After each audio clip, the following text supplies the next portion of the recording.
Good morning. You may be ready for today's Minute to Win It word of the day, but we are going to be shifting gears. What do you mean? What do you mean? We're shifting gears.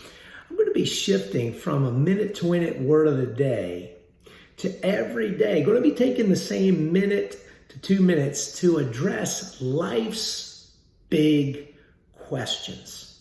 Many of you know I'm a pastor. I've been a pastor for 17 years, family counselor, and many things that go on in the world around us today, I have a lot of questions about. Some theological questions. Where is God? Why is God letting this happen? What does this mean?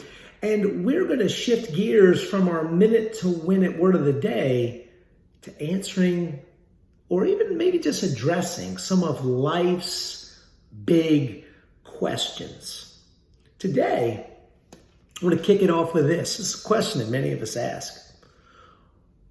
If God's in control and God's this ever-present presence, why does he allow evil to not only exist, but flourish in the world today?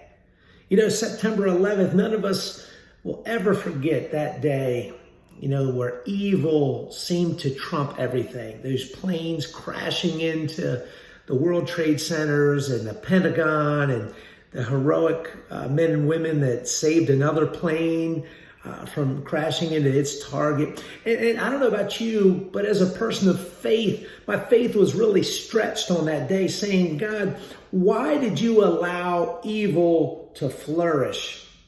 I must have asked myself that question 100 times. And maybe you have as well. If God's in control, why does it seem like he's not in control?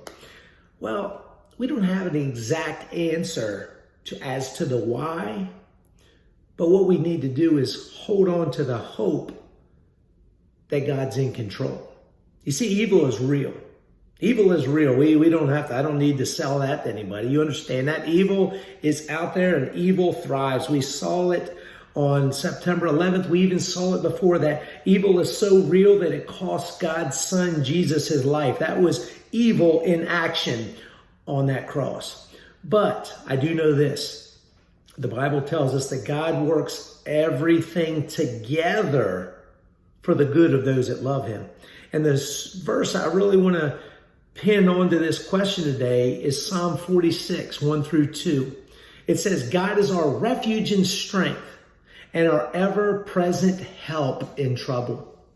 Therefore, we will not fear, though the earth gives way and the mountains fall into the heart of the sea.